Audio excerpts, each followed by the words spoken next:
का शुक्रगुज़ार हूँ कि उस रब्बे करीम ने मुझे ये मौका फराहम किया कि मैं अपने उन वकला के जो उस वक़्त मेरे साथ थे और वो शहीद हुए और मैं उस वक़्त वो शहादत के रुतबे से फैज़याब न हुआ, अल्लाह ने मेरी ज़िंदगी रखी थी। बहरहाल उनकी यादें हमेशा मेरे साथ रहेंगी। उससे पहले मैं जो बाहर से आए हुए मुअज़्ज़ज़ मेहमानान गिरामी हैं, उनका इंतहाई मशकूर हूँ कि उनके आने से हमारी हिम्मत अफ़ज़ाई होती है, हौसला अफ़ज़ाई होती है, हमारी दिल जमी होती है। मैं जनाब आली आपके सामने चूँकि मौके की मुनासबत से ये ताज़ीती रेफरेंस था, लेकिन उससे हट कर भी बातें की गई, उसका भी जवाब दूँगा।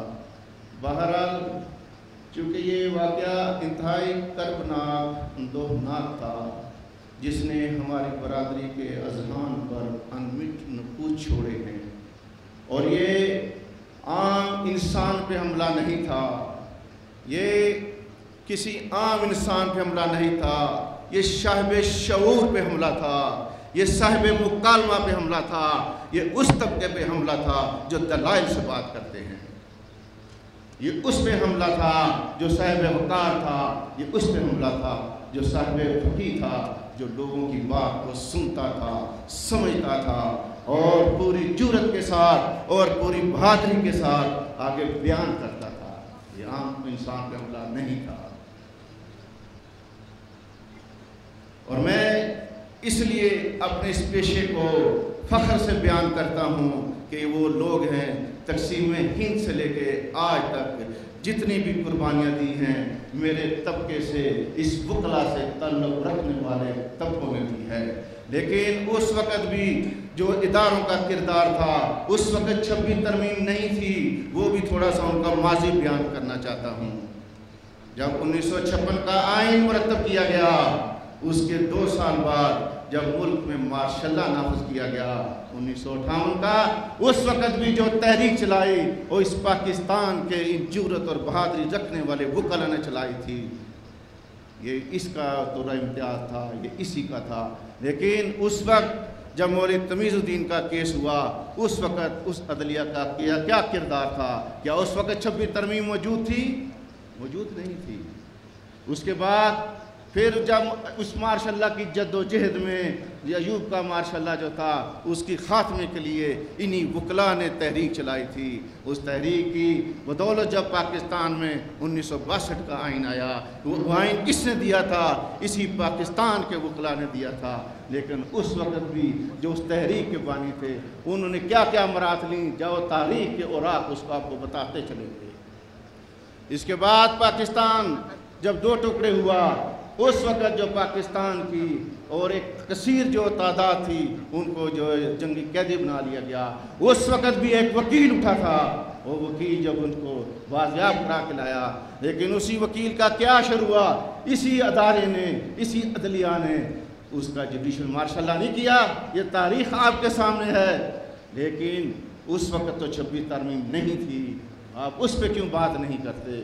उसके बाद आगे चलते हैं। 85 का जब ज़िया उल हक़ का दौर आता है, उस वक़्त तहरीक कौन चलाते हैं? यही साहिब शऊर जो हैं, यही जो साहिब मुकालमा है, यही जो साहिब दलाइल हैं, यही जो साहिब अज़मत हैं, तहरीक इन्होंने चलाई थी।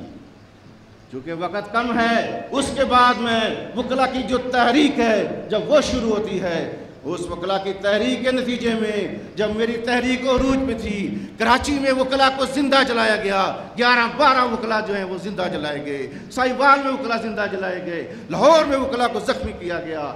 लेकिन उस वक़्त की वकला की क़ियादत से मैं ये सवाल करने में हक़ बेजानिब हूँ, वो बताएं जो उस वकला के जो बच्चे हैं, जो उनकी बेवाएँ हैं, जो उनकी बहनें पीछे रह गई हैं, वो आज सवाल करती हैं ये क़ियादत कहाँ है? ये क़ियादत कहाँ है? आज बताएं हमारे बच्चों का मुस्तक़बिल कहाँ गया है? उसी क़ियादत ने, उसी क़ियादत के चोरी इत्तेजाद ने पार्लियामेंट के प्लेटफार्म पर यह बात वाज़ेह अंदाज में की कि हमारी वकला तहरीक के रहनुमाओं ने अरबों रुपये कमाए हैं। کیا میں اپنے وکلا کو اجازت دوں گا کہ وہ ان کی مفادات کی بھینٹ چڑھ جائیں، ہم اپنے بچوں کو یتیم کرائیں، اپنے گھروں کو اجاڑ دیں؟ یہ ہم اجازت کسی کو نہیں دیں گے۔ کیا اس وقت 26 ترمیم تھی؟ کیا ان کا مواخذہ ہوا؟ کیا ان سے پوچھا گیا؟ نہیں پوچھا گیا۔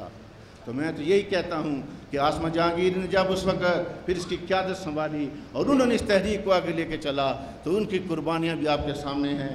چونکہ وقت کم ہے پھر بھی میں کہتا چلوں، چلو ایک بار ہم بھی وکالت کر کے دیکھیں، انصاف کی آرزو میں مر کر دیکھیں۔ میں 26 ترمیم کے حوالے سے بھی جناب عالی یہ بات گزارش کرتا چلوں، یہ تمام سیاسی جماعتوں کی مشاورت میں اور اس پنڈال میں بیٹھی ہوئی شخصیات بھی اس مشاورت میں شامل تھیں، اور یہ متفقہ طور پر قومی اسمبلی میں پیش کی گئی، اور اس کے پاس ہونے کے بعد چونکہ آئین میں اس کی اجازت دیتا ہے، اسی پارلیمنٹ نے اس کو پاس کیا تھا، تو ہم یہ کہتے ہیں کہ ہم میرے صرف جو ہے کسی پارٹی کا مفاد نہیں ہوگا، اور اس وقت کی عدلیہ کا کردار جو 5 سال پہلے رہا ہے اگر وہ اس کا میں بیان کرنا چلوں، اس وقت یہ قیادت کیوں خاموش تھی؟ اس وقت تو 26 ترمیم نہیں تھی، لیکن آپ خاموش رہے کیونکہ انہیں یہ ضد ہے کہ چمن پہ مسلط رہے خزاں، ہمیں یہ جنوں ہے کہ بہار لا کے چھوڑیں گے۔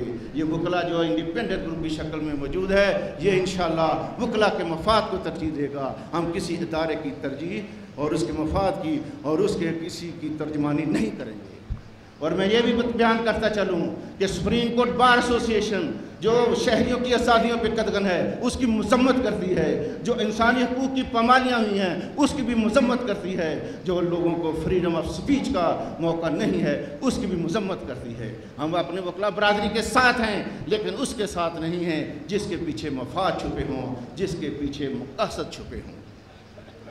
میں جناب عالی میری قیادت نے جب سے یہ انڈیپینڈنٹ گروپ آیا ہے اس کی آپ وکلا کی فلاح کے بہبود کے حوالے سے ایک طویل فہرست ہے، اگر وہ میں بیان کرتا چلوں تو جناب آپ اس میں سب سے پہلے صرف یہ ہے جب دور دراز کے وکلا جو ہیں اسلام آباد میں تشریف لاتے ہیں ان کے لیے ایک 4 سٹار ہوٹل کی شکل میں وہاں پر ایک بلڈنگ موجود ہے جہاں پہ یہ اپنا قیام کرتے ہیں، اور یہ کس نے کیا؟ یہ انڈیپینڈنٹ وکلا گروپ نے کیا۔ اس وقت تو 26 ترمیم نہیں تھی لیکن اس وقت بھی فائدہ ہم نے اپنے برادری کے لیا، ان کی ہاؤسنگ سوسائٹی کے لیے آج بھی ہم جدوجہد کر رہے ہیں، لیکن ہم کسی بھی تحریک میں اور جو تحریک مخصوص جھنڈے پہ تھے، مخصوص جھنڈے کو لے کر چل رہی ہے، ہم اس کے بالکل خلاف ہیں اور اس کو بالکل اجازت نہیں دیں گے۔